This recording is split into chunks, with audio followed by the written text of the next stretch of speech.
Hello friends, science and technology के important series में एक बार फिर से आपका स्वागत है। वीडियो में ऐसे ऐसे प्रश्न इंक्लूड किए गए हैं दोस्तों जो कहीं ना कहीं एग्जाम में पूछे जाते हैं।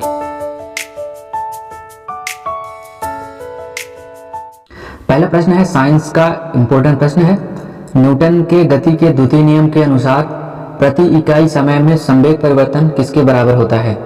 According to Newton second law of motion, change in momentum per unit time is equal to. दोस्तों पूछा गया है न्यूटन का गति का दूसरा नियम के बारे में, जो कि प्रति इकाई समय में संवेग परिवर्तन किसके बराबर होता है?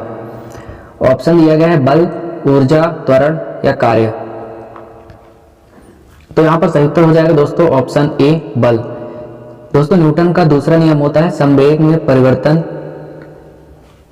उस पर लगाए गए बल के समानुपाती होता है। तो यहाँ पर दोस्तों संवेग में परिवर्तन सेकंड लॉ होता है F equal to M A, जो कि न्यूटन का सेकंड लॉ है। तो यही पूछा गया है कि द्वितीय नियम के अनुसार यदि प्रति इकाई समय में के संवेग में परिवर्तन किया जाए तो किसके बराबर होता है? तो यहाँ पर F होता है जिसको फोर्स बोला जाता है। दोस्तों यहाँ पर सही उत्तर हो जाएगा ऑप्शन ए।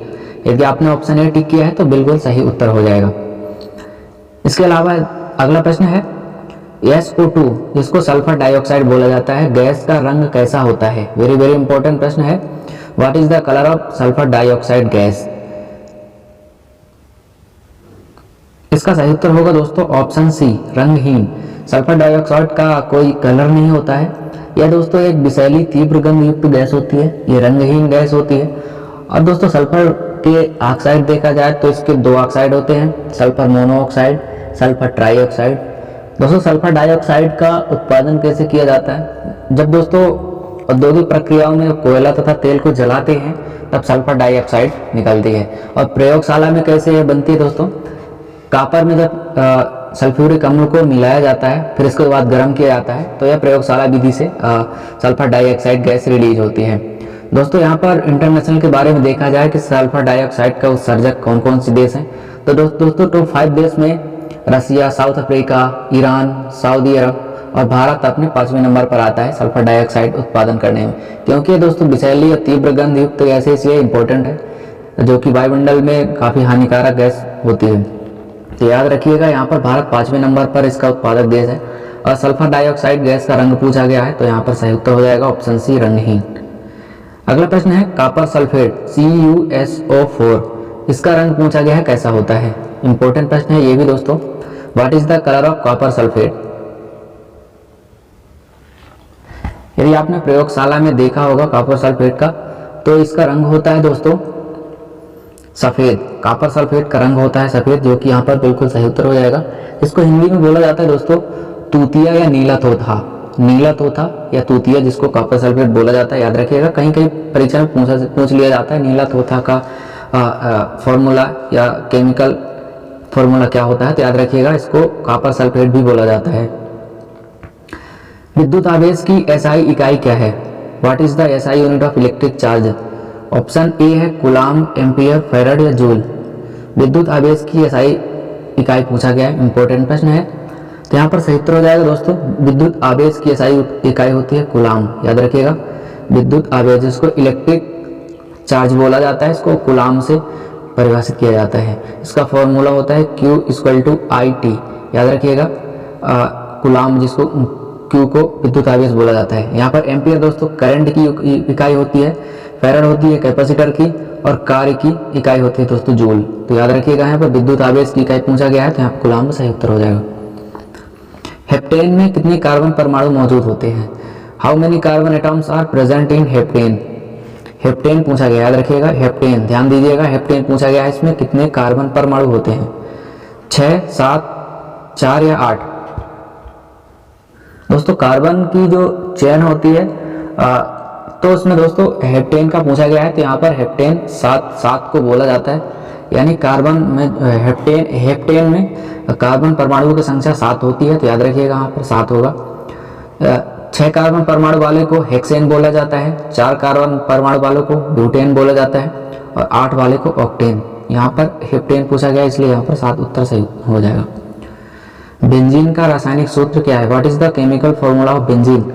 C6H6 या C6H5OH, C2H5OH या C6H4? बेंजीन का रासायनिक फॉर्मूला क्या है? तो यहाँ पर सही उत्तर हो जाएगा दोस्तों ऑप्शन ए। बेंजीन का फॉर्मूला होता है C6H6, जो कि रिंग टाइप की संरचना होती है बेंजीन का, जिसमें दोस्तों एक अल्टरनेट रिंग होती है।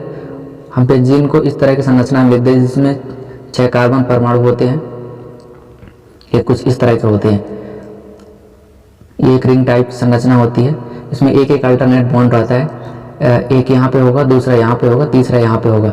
इनके साथ दोस्तों एक एक हाइड्रोजन जुड़ते हैं, जो कि 4 कार्बन की बैलेंस बॉन्ड होती है और हाइड्रोजन की एक होती है। तो याद रखिएगा यहाँ पर ये बेंजीन की पूरी संरचना है। तो यहाँ पर 4 देखा जाते हैं, 1 2 3 4 यहाँ पर कार्बन के पूरा हो जाते हैं, सभी कार्बन के और एक एक हाइड्रोजन के। तो इसको दोस्तों संक्षिप्त रूप में लिखा जाता है, संक्षिप्त रूप में बेंजीन को इस टाइप में लिखा जाता है।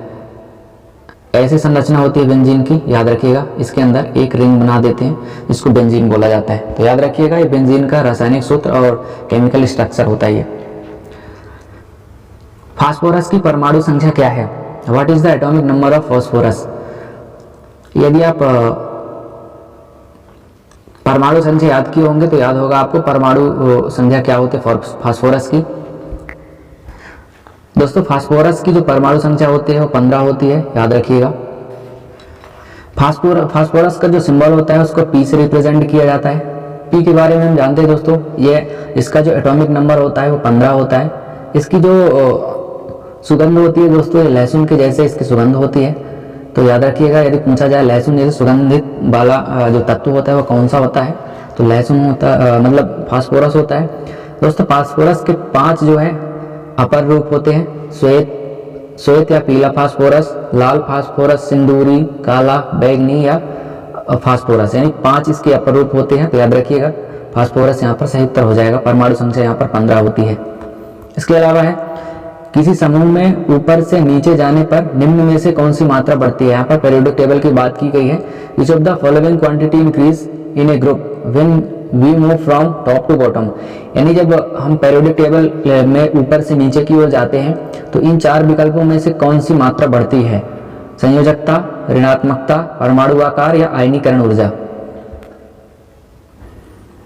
तो दोस्तों यहाँ पर जो परमाणु आकार होता है वह बढ़ता है जब हम किसी पीरियोडिक टेबल के टॉप से बॉटम की ओर आते हैं। तो यहाँ पर परमाणु आकार बढ़ता है, याद रखिएगा। किसी समूह में ऊपर से नीचे की ओर जब जाते हैं तब उनका परमाणु आकार बढ़ता है। तो याद रखिएगा यहाँ पर सही उत्तर हो जाएगा ऑप्शन सी। अम्ल की पीएच रेंज क्या होती है? वेरी वेरी इंपॉर्टेंट प्रश्न है दोस्तों। यहाँ पर पीएच यानी पावर ऑफ हाइड्रोजन की रेंज पूछा गया है, अम्ल की क्या होती है? तो यहाँ पर सही उत्तर हो जाएगा दोस्तों ऑप्शन ए, 0 से लेकर 7 तक जो पीएच रेंज वाले जो पदार्थ होते हैं वो अम्लीय पदार्थ होते हैं। याद रखिएगा पीएच मान को हम कुछ इस तरह से याद कर सकते हैं। इसमें से एक स्केल होती है दोस्तों जिसमें 0 से लेके 15 तक रिप्रेजेंट रहता है, जिसमें बीच में 7 होता है। 7 से पहले जितने भी पदार्थ होते हैं वो सब अम्लीय होते हैं और 7 के बाद जितने पदार्थ होते हैं वो सभी क्षारीय होते हैं। लेकिन जो 7 नंबर पे रहता है उसका पीएच मान, जिसका पीएच मान 7 रहता है वह ना तो अम्लीय होता है ना तो क्षारीय होता है, यानी उदासीन होता है। 7 नंबर में आता है दोस्तों जल, याद रखिएगा।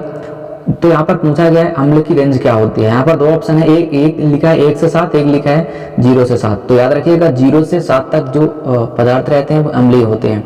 जो 0 पे रहता है वो प्रबल अम्ल यानी ज्यादा अम्लीय होता है, और जैसे जैसे 7 की ओर बढ़ते जाते हैं उनका अम्लीयता कम होते जाता है।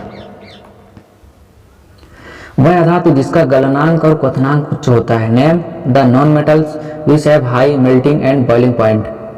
कौन सा अधातु है जिसका गलनांक और क्वथनांक हाई होता है? तो यहाँ पर सही उत्तर हो जाएगा दोस्तों ऑप्शन बी, डायमंड। डायमंड का गलनांक और क्वथनांक काफी उच्च होता है। दोस्तों डायमंड के बारे में देखते हैं। यह एक कार्बन का सॉलिड फॉर्म होता है जिसकी परमाणु संरचना दोस्तों क्रिस्टल संरचना में होती है। इसका रेंज रहते हैं, इसके परमाणु क्रिस्टलीकरण होते हैं और ये क्रिस्टल संरचना को दोस्तों डायमंड क्यूबिक बोला जाता है, जिसका गलनांक और क्वथनांक काफी उच्च होता है। याद रखिएगा सबसे कठोर धातु होती है डायमंड। यहाँ पर सही उत्तर हो जाएगा। शीशे को काटने के लिए डायमंड धातु का यूज किया जाता है, यहाँ पर याद रखिएगा। इसलिए यहाँ पर डायमंड का गलनांक और क्वथनांक काफी ऊंचा होता है। सबसे अधिक तन्य धातु का नाम बताइए।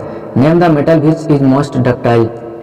तन्य का मतलब क्या होता है दोस्तों? जिस धातु से लंबे लंबे तार खींचे जा सकते हैं उसको डक्टाइल बोला जाता है, तन्य बोला जाता है। तो यहाँ पर ऑप्शन ए सोना, सोना धातु का दोस्तों जो तन्य होता है इसका लंबे लंबे तार खींचे जा सकते हैं, इसलिए यहाँ पर सही उत्तर हो जाएगा ऑप्शन ए। करंट का एसआई मात्रक पूछा गया है, what is the SI unit of current. तो दोस्तों ये इजी क्वेश्चन है और इम्पोर्टेंट भी है। यहाँ पर एसआई यूनिट होती है करंट की, यहाँ पर एम्पियर, जो कि याद रखने वाली बात है। यहाँ पर हेनरी किसकी है दोस्तों, इंडक्टर की एसआई यूनिट है। ओम होती है रेजिस्टेंस की, वोल्ट होती है वोल्टेज की, तो यहाँ पर एम्पियर हो जाएगी दोस्तों करंट की। तो याद रखिएगा करंट की एसआई यूनिट एम्पियर होती है। इसके बाद विभवांतर की एसआई इकाई क्या है, what is the SI unit of potential difference. दोस्तों विभवांतर को हम एक अलग शब्द से वोल्टेज भी बोलते हैं, जिसकी एसआई यूनिट पूछा गया है। तो यहाँ पर सही उत्तर होगा ऑप्शन ए वोल्ट। विभवांतर की एसआई यूनिट होती है वोल्ट, जो कि यहाँ पर सही उत्तर होगा। एम्पियर दोस्तों करंट की होती है, कूलाम्ब होती है आवेश की, हेनरी होती है दोस्तों इंडक्टर की। तो दोस्तों आज के लिए बस इतना ही। वीडियो अच्छा लगा हो तो वीडियो को लाइक करना, और चैनल को सब्सक्राइब नहीं किया है तो सब्सक्राइब जरूर करिए। और दोस्तों डिस्क्रिप्शन बॉक्स में हमने प्रीवियस वीडियो की लिंक अपडेट कर दी है, तो जाके देखिएगा। और यदि मेरे साथ प्रश्न को लगाते आ रहे हैं तो कमेंट करके बताना कितने प्रश्न आपके सही हुए। मिलते हैं अगले दिन और शानदार वीडियो के साथ, तब तक के लिए जय हिंद, धन्यवाद।